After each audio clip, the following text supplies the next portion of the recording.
Gracias por estar presente en una nueva lección de la Escuela Bíblica y seguimos adelante con el estudio del Evangelio de Juan.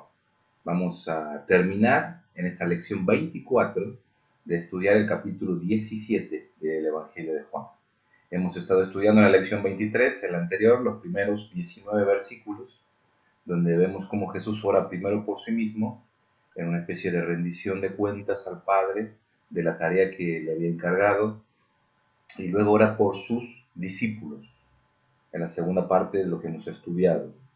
Y en esta tercera parte de la oración sacerdotal de Jesús, vamos a ver cómo él ora por los discípulos que iban a venir después del tiempo en que él estuvo aquí en la tierra.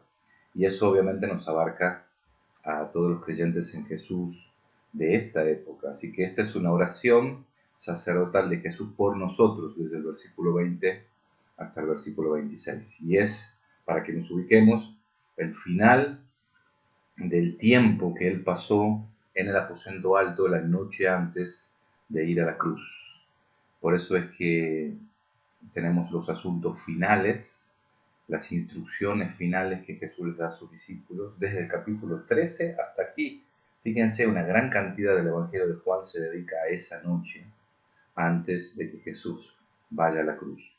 Los primeros 18 versículos del capítulo 1 de Juan nos dan un resumen de todo lo que Juan desarrolla en el Evangelio. Y a partir del versículo 19 del capítulo 1 comienza a desarrollar el propósito que tiene Juan, que es que nosotros creamos que Jesús es el Hijo de Dios, es el Mesías prometido, y que creyendo esto tengamos vida eterna.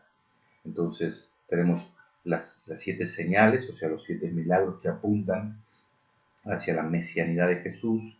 También tenemos los 7 yo soy de Jesús en todos estos textos que nos muestran quién es Él, quién es Jesús y su conexión con el Padre. Tenemos también la oposición del liderazgo religioso hacia Jesús y cómo esto va llevando al clímax, finalmente, que es la crucifixión de Jesús, la pasión de Cristo en la cruz. Así que vamos a meternos ahora en el versículo 20 de este capítulo 17 de Juan. Dice el versículo 20, mas no ruego solamente por estos, sino también por los que han de creer en mí por la palabra de ellos. Así que el versículo 20 nos aclara que la oración que está haciendo Jesús ahora en este momento tiene que ver con los creyentes en Cristo que vienen después de los discípulos que están ahí presentes.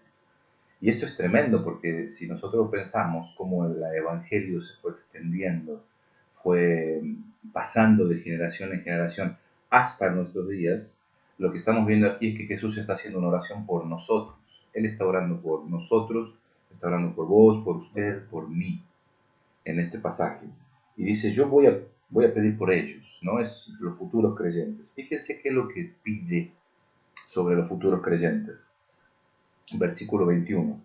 Para que todos sean uno, como tú, oh Padre, en mí y yo en ti, que también ellos sean uno en nosotros, para que el mundo crea que tú me enviaste. Y este pasaje es central porque es el pedido, está condensado el pedido de Jesús en este versículo. ¿Qué es lo que pide por los futuros creyentes? Dos cosas. Unidad, que sean uno, y pone el estándar de la unidad. ¿Se dieron cuenta? No es una unidad humana, o no es una unidad que tiene una meta o un estándar humano, sino que sean uno como tú, oh Padre, en mí y yo en ti. Que ellos también sean unos. Es decir, el modelo trinitario, el modelo de relación del Padre con el Hijo, ese nivel de unidad es el que pide para los discípulos. Por supuesto, esto es imposible desde el punto de vista humano. Se requiere una obra sobrenatural para que pueda darse este nivel de unidad. Por eso es tan importante que entendamos que la unidad no es algo que lo logramos nosotros. No se le pide al creyente crear unidad en la Biblia. La unidad la logra Dios a través de la obra de Jesucristo en la cruz, y a través del bautismo del Espíritu Santo. Primera de Corintios 12:13 dice, por un espíritu fuimos todos bautizados en un cuerpo. Entonces la unidad es algo que el creyente tiene que guardar, tiene que animarse a mostrar, pero no la tiene que crear. No hay forma que creemos esta unidad. Eso lo hace Dios. Es una obra de Dios que nosotros disfrutamos. Bueno, que los discípulos, los seguidores de Jesús, sean uno. Ese es el primer pedido, la unidad. Y en segundo lugar, para que el mundo crea. Es decir, es una unidad para la misión. Eso es muy importante que entendamos del versículo 21. Es para que el mundo crea que tú me enviaste. Para que el mundo crea en Jesús. Para que el mundo crea que Jesús fue enviado por el Padre. No es para que nos sentamos bien, no es para que estemos juntos y digamos, qué lindo que es estar juntos. El objetivo de la unidad, específicamente, en este pedido de Jesús, es para cumplir la misión que Dios nos ha dado. Y es justamente que otros conozcan a Jesús, proclamar el reino de Dios, desafiar a toda persona a tener una relación personal con Dios a través de Jesucristo. Esto es lo que nosotros estamos viendo aquí. Entonces, cada vez que nosotros pensamos en la unidad de los creyentes, tenemos que pensar en una obra iniciada por Dios o creada por Dios, pero con un propósito definido que es cumplir la misión de Dios, que el mundo crea que Jesús viene del Padre, que Jesús es quien salva, quien perdona, quien restaura, quien hace nueva todas las cosas. Sigue el texto bíblico, vamos al versículo 22 y dice, la gloria que me diste, yo les he dado, para que sean uno, así como nosotros somos uno. Esto es un pasaje bien profundo y quizá un tanto enigmático. La gloria que me diste, yo les he dado. Imagínense, la gloria que el Padre le dio al Hijo, el Hijo le transmite a los discípulos. ¿Para qué? Para que sean uno. El propósito es ser uno. La palabra gloria es una palabra muy interesante. En el Antiguo Testamento, esta idea tenía que ver con la presencia, la magnificencia de una presencia, ¿no? La gloria.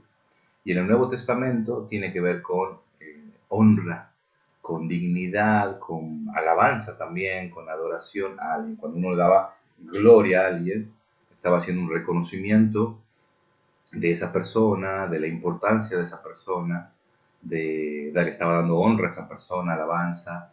Entonces, dice, la gloria que me diste. Y necesitamos pensar en ese sentido, en esta expresión, yo les he dado.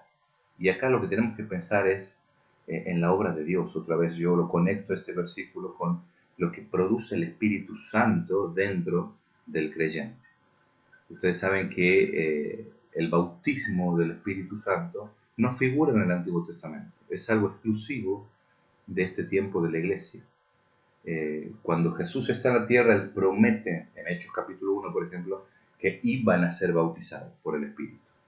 Entonces, esa obra del Espíritu Santo de bautizar, que es una obra inicial, es una obra de introducción, de inicio y de identificación, es lo que nos permite ser uno, es poder tener a Dios obrando en nuestras vidas, produciendo esa unidad, para que sean uno como nosotros somos uno.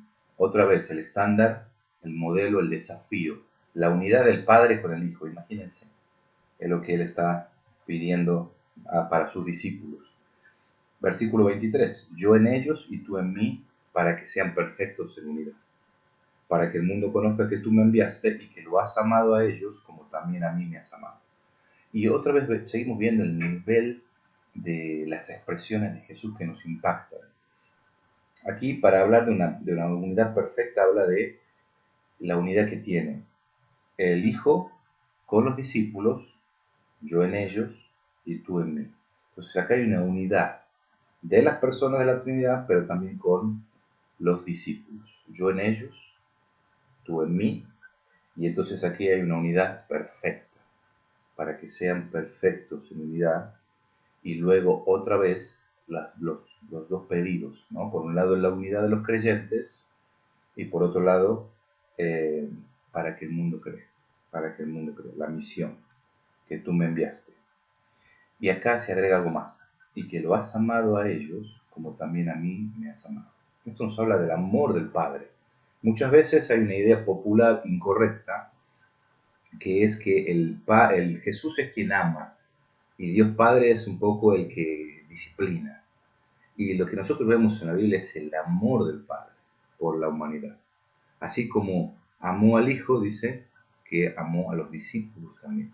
Lo has amado a ellos como también a mí me has amado. Dios es amor. Entonces tenemos que ajustar esas muchas veces caricaturas que tenemos sobre Dios y adecuarlas a lo que dice la palabra de Dios. De tal manera amó Dios al mundo que dio a su Hijo unigénito, Juan 3:16, para que todo aquel que en él cree no se pierda, sino que tenga vida eterna. Entonces, la unidad que testifica, eso es lo que está diciendo acá, que es una unidad que da un testimonio. Luego vamos al versículo 24. Padre, aquellos que me has dado, quiero que donde yo estoy, también ellos estén conmigo, para que vean mi gloria que me has dado, porque me has amado desde antes de la fundación del mundo. Otro pedido aquí dice que aquellos que me has dado, y esto es muy importante, es el Padre el que les da. Así que los creyentes, los discípulos de Jesucristo, somos un regalo del Padre para el Hijo. Aquellos que me has dado. Eso es lo que dice aquí.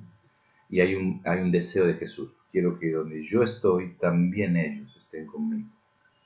Para que vean mi gloria que me has dado, porque me has amado desde antes de la fundación del mundo. Fíjense qué interesante, porque esto habla de, por un lado, futuro. Yo quiero que ellos estén donde yo esté, para que vean la gloria que me has dado.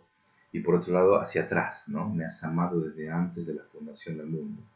Esta es una declaración muy profunda de la deidad de Jesús. Dice que desde antes de la fundación del mundo, Él llamaba al Hijo.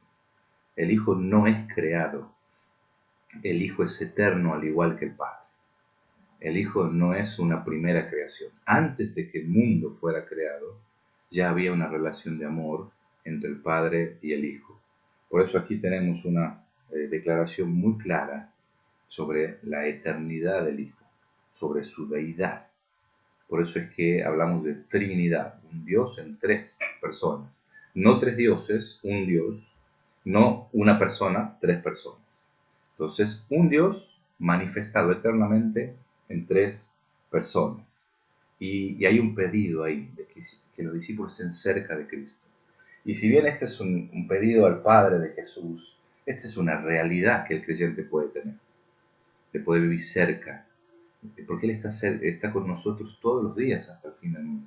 Entonces no es que solamente vamos a estar cerca de Jesús cuando nos moramos y estemos en la presencia de Dios, sino es una experiencia que el creyente puede tener como una señal y un anticipo de esa realidad futura, final y perfecta aquí en la tierra, la comunión con el Hijo, estar cerca, la intimidad que uno puede disfrutar. Versículo 25, Padre justo, el mundo no te ha conocido, pero yo te he conocido, y estos han conocido que tú me enviaste. Y acá habla de conocer al Padre. Y otra vez se vuelve a introducir el tema que se viene mencionando y se viene dando, ¿no? La relación de los discípulos con el Padre y con el Hijo, esta relación de comunión por un lado, pero por otro lado de antagonismo, de aborrecimiento con el mundo. ¿Se dan cuenta? Así está funcionando. Es una relación de cercanía y de comunión con el Padre y de antagonismo con el mundo. Es decir, el mundo los aborrecerá, como se expresa, digamos, aquí en el texto bíblico. Bueno, es que el mundo no conoce al Padre. El mundo no conoce al Padre, pero ellos sí, ellos sí. Y estos han conocido que tú me enviaste. En ese conocimiento del Hijo podemos conocer al Padre. Y eso es otra cosa que enseña la palabra de Dios. Finalmente, el versículo 26, ¿cuáles son las consecuencias de conocer al Padre? Y les he dado a conocer tu nombre, y lo daré a conocer aún, para que el amor con que me has amado esté en ellos, y yo en ellos.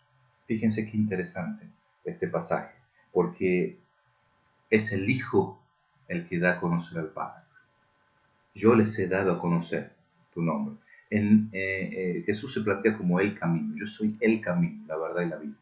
Él no es un camino, sino es el camino. Nadie puede ir al Padre si no es por Él. Por eso Pedro dice, en ningún otro hay salvación. No hay otro nombre bajo el cielo dado a los hombres en que podamos ser salvos. Por eso es muy importante que nosotros entendamos que la única manera de conocer al Padre es a través del Hijo. Yo les he dado a conocer tu nombre. Acuérdense que nombre en la Biblia no es una identificación, sino tiene que ver con la persona, el carácter, quién es. Eso significa nombre. Entonces yo le he dado a conocer tu persona, tu nombre, lo daré a conocer aún, va a seguir él dando a conocer al Padre. ¿Para qué? Para que el amor con que me has amado esté en ellos y yo en ellos. Por eso las consecuencias de conocer al Padre tienen que ver con este amor derramado en nuestros corazones. Es ese amor que nosotros recibimos y que nos permite amar a otros. Es el amor de Dios. Nosotros amamos a Dios porque Él nos amó primero. Y la razón por la que podemos amar, perdonar, soportarnos unos a otros en amor, es porque hemos recibido de ese amor. Es la posibilidad de conocer al Padre y conocer en el sentido experimental y de recibir ese amor y de que nuestro corazón se sienta seguro en el amor de Dios, lo cual hace que nosotros podamos dar a conocer de este amor a otros. Es yo en ellos, es la intimidad, es la relación, es la vida de Dios que se hace vida en mi vida a través de mi intimidad con Jesús, lo que me permite fluir hacia otros. Bueno, esa es la consecuencia y esa es la expectativa que Jesús tiene en el clamor para cada uno de nosotros. Qué importante que podamos entender la teología de la unidad que presenta la Biblia, porque no requiere de un esfuerzo humano para crearse, sí para guardarse, sí para poder mostrar y manifestar esta unidad. Y entonces tenemos desafíos muy puntuales con respecto a esto, y este es el pedido de Jesús, que esa unidad nos ayude a cumplir la misión.